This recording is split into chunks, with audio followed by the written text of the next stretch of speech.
also the processes which are legal and protected by the provisions of the Constitution of the Republic.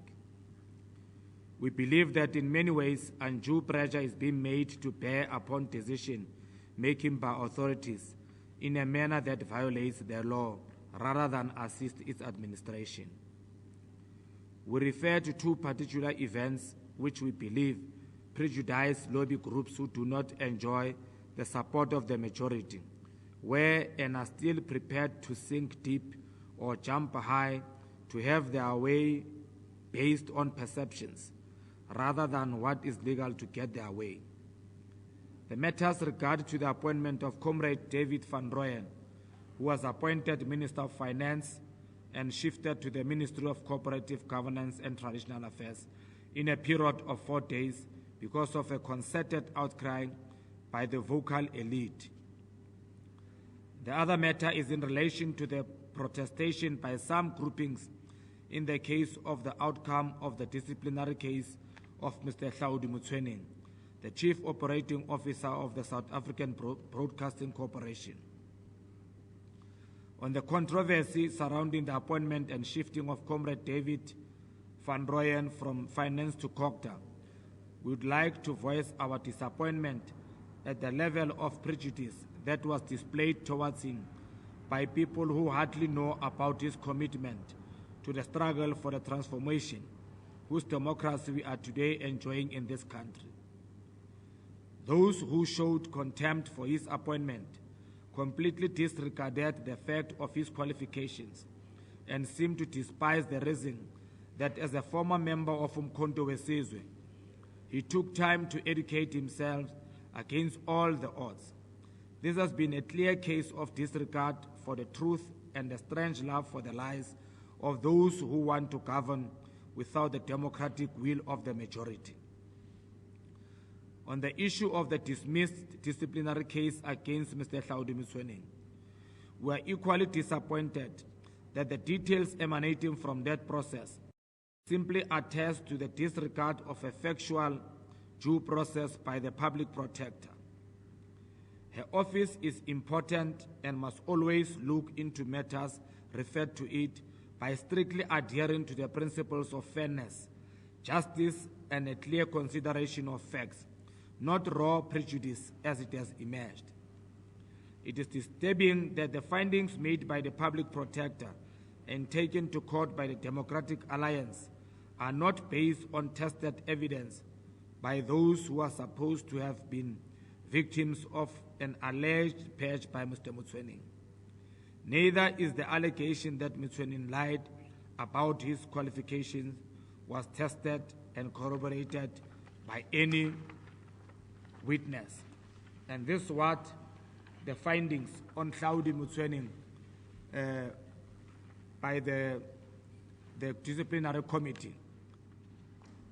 The disciplinary committee said the public protector, in fact, as MKMVA was saying, the public protector's report is not credible, as it was evident in the disciplinary case of Hlaudi Motsoeneng.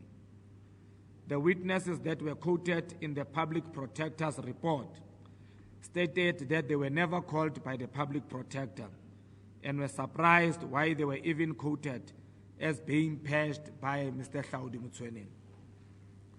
Those who were called by public protector distanced themselves from her utterances in the report that attributed their exit from SABC to Hlaudi Motsoeneng.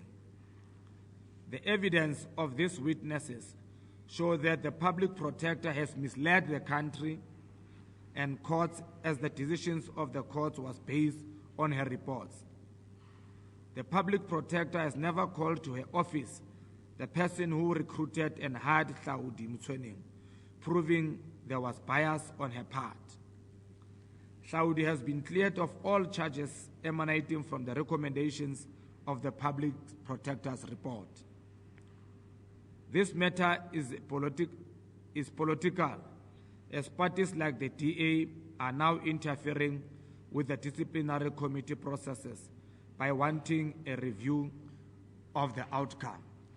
We know for a fact that Hlaudi Motsoeneng has been a target of the opposition parties because of his decisiveness, because of his transformation that he has implemented in the South African Broadcasting Corporation. So we want to call upon, in particular, the Democratic Alliance to leave the SABC leadership to run its affairs properly. They must concentrate on being an opposition party. We want to encourage the SABC board, the Minister of the Communication, and all the staff of the SABC, that they must rally behind the leadership of the SABC in transforming the South African Broadcasting Corporation. Transformation is not very easy, it's very painful. There are those who would not like it.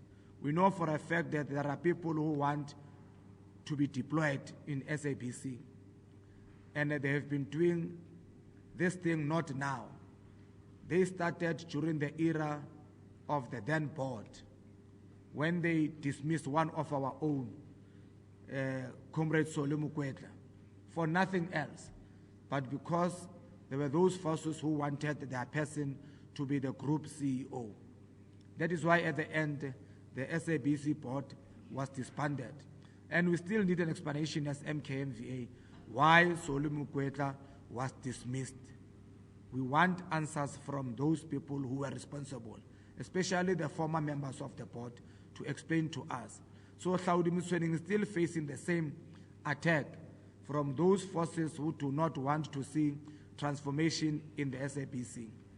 As MKMVA, we are very happy that for the first time we see transformation in at the SABC, and would like to encourage other broadcasting corporations to do the same, like what the SABC is doing.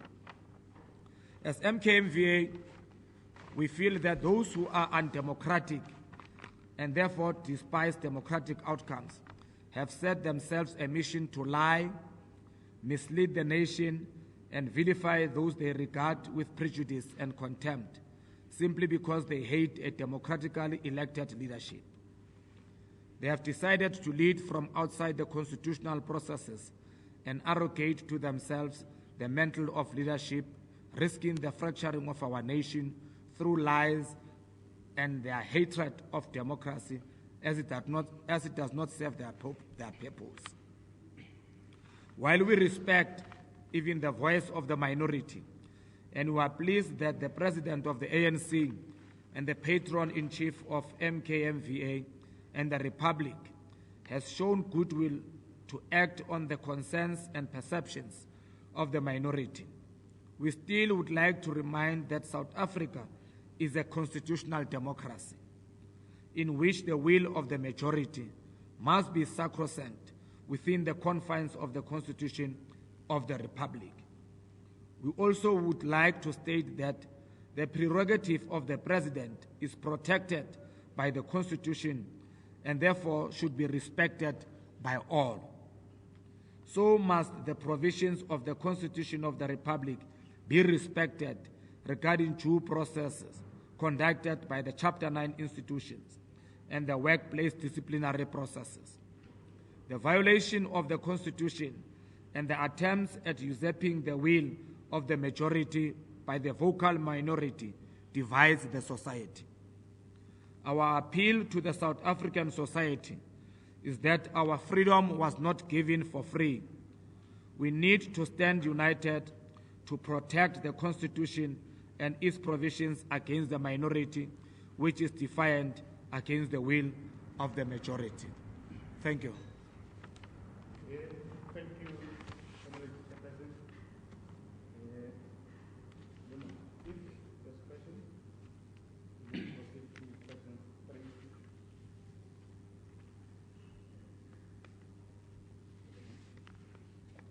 can proceed.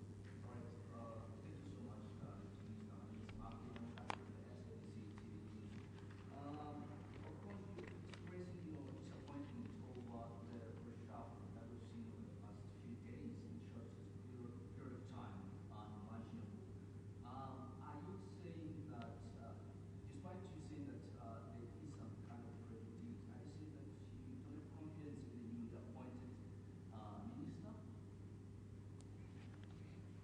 as we had confidence in the then Minister of Finance, Comrade Desmond van Rooyen, we do have confidence in the new Minister, Comrade Pravin Gordhan, as the new Finance Minister.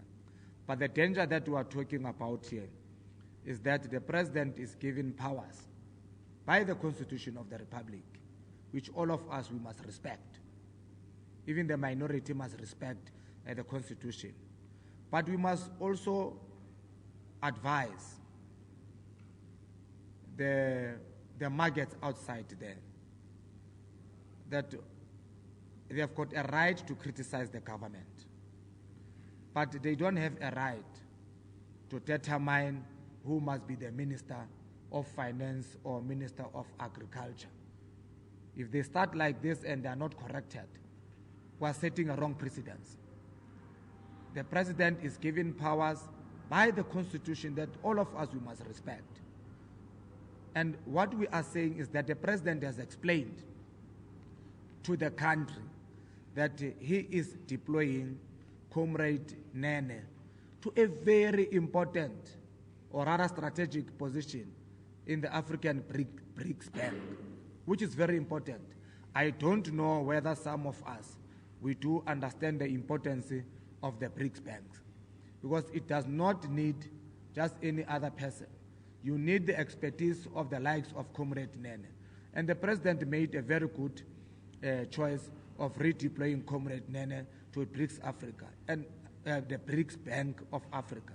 And would like to advise people to read a lot about the importance of the BRICS banks in Africa.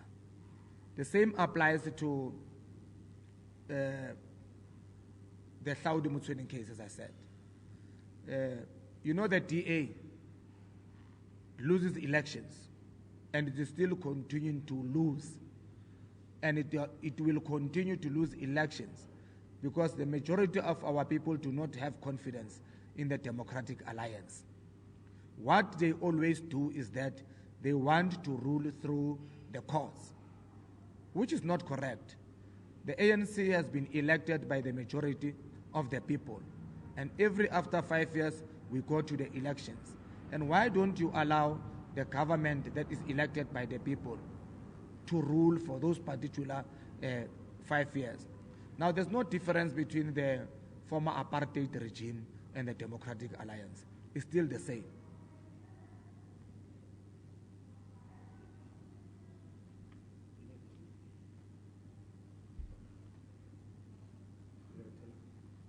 Yeah, our addition to that we are saying hashtag hands off President Zuma, hands off.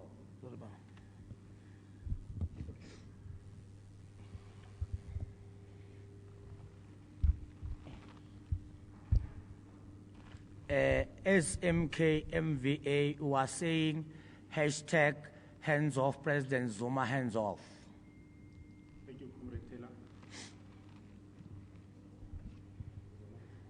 Okay, thank you. My name is Simon from SABC Radio News.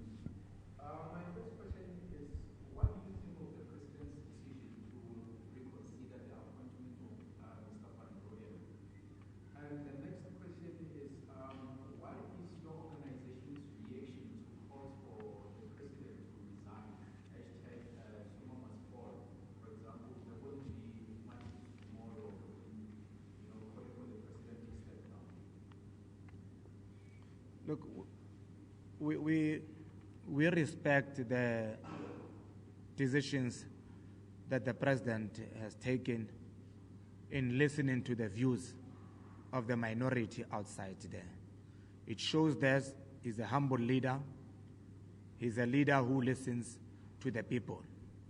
Even if he's given those powers by the Constitution of our country, which is the supreme law of our country. So, but he even listened to the minority voices to say, in the interest of our country, the President decided to then remove Comrade Des from the position of Minister of Finance to COGTA. We respect and appreciate that decision of the President. But one thing that we want to warn these people who are sending Twitters and SMSs. The ANC came to power through democratic processes. And anyone who wants to remove the president of the ANC and the Republic must wait for the elections in 2019. But we're not going to keep quiet as MKMVA, as if we don't have a voice. If the president is attacked, we will also rise up to the occasion as MKMVA and meet those people. And that is why we're saying hands off President Jacob Zuma. It doesn't mean when we don't respond to these minority voices that are every day attacking President Jacob Zuma, we are cowards. We are not cowards. It is because we respect the will of the people, that the majority of the people have elected the ANC. And the face of the ANC, it is President Jacob Zuma. So no one is going to touch President Jacob Zuma. If they want to march and disrupt the smooth running of our country, we will also meet with them in the same manner that they want to do to our president.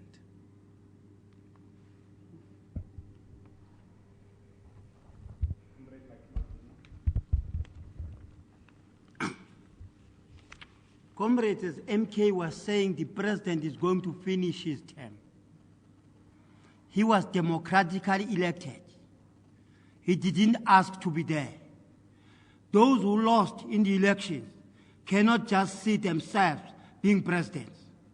You don't work from the back doors. You work as per being elected by the majority of our people. We are saying as MK, we are not going to allow our president being undermined by minorities. Actually, to be precise, it is reactionary of any person to try whatever he has through matches or whatever to take out an elected president for reasons best known to him and his bosses.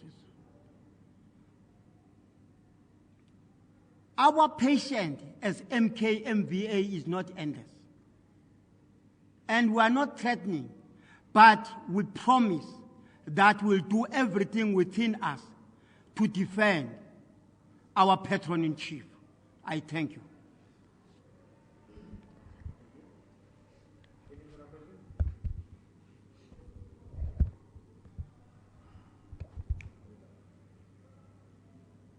I take it there are no further questions, and the leadership has addressed. This will be the end of our press conference. Thank you to everyone for their participation.